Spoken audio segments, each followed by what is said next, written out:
Hello guys, welcome back to the channel. It's TPM5 with another NBA video. In this one, I'm going to be talking about the trade rumors surrounding Kyrie Irving to the Los Angeles Lakers, go through a mock trade just about now, and then to give you some breakdown on what a potential deal and what it could look like for both sides. So, in this one, it would be Kyrie Irving obviously going to the Lakers alongside Joe Harris and a 2029 second round pick. In exchange, the Nets would receive Russell Westbrook, the first round pick in 2027, and then the top 5 protected 2029 first rounder.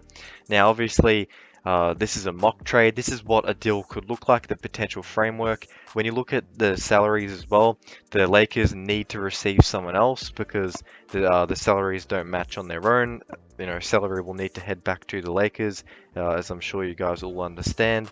Now, when it comes to the Lakers in terms of this deal, they've been linked with Kyrie Irving all the way back, dating to the offseason when LeBron James was very adamant on the Lakers trading for his former championship teammate Kyrie Irving. Obviously, as you all will know by now, Woj and Shams, reported that Kyrie Irving had requested trade.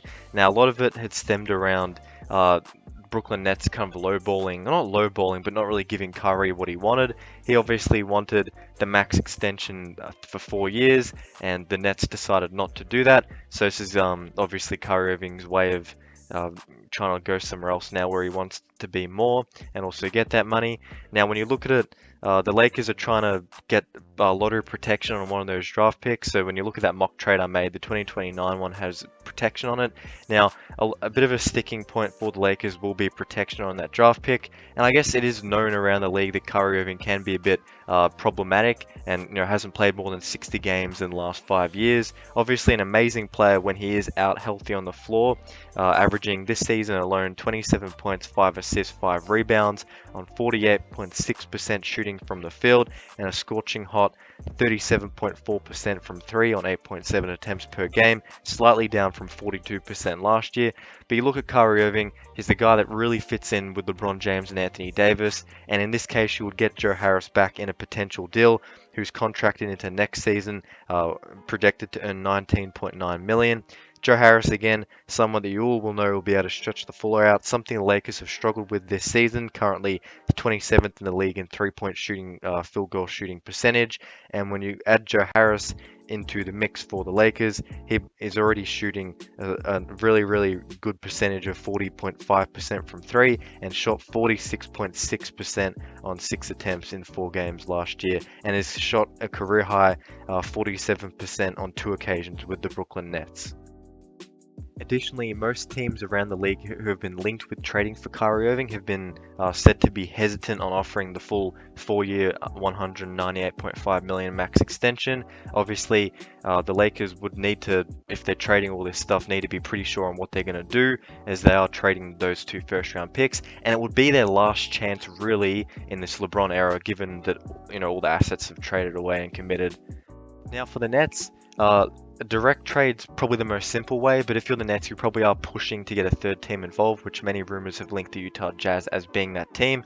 Obviously, that could be centered around Mike Conley going to Brooklyn alongside a player like Malik Beasley, but in this particular deal for this video in and of itself, they get Russell Westbrook, who can be helpful for them in some ways. Obviously, isn't ideal with Ben Simmons on the floor, and you look at it from the Brooklyn Nets perspective, you cash in, you get those 2 picks. You know that the value of Kyrie Irving isn't going to be that high, given that he hasn't played much these last 5 seasons. Less than 60 games in all of them. You know that he's problematic and he is going to want a lot of money. He's an expiring deal which you have no control over, and he's hinted at leaving in the past.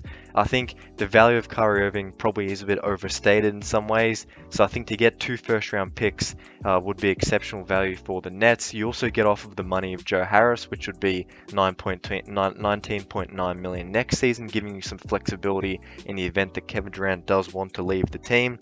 And you also, I guess you also free up a lot of money in the future as well if you are to retool around Kevin Durant. I think that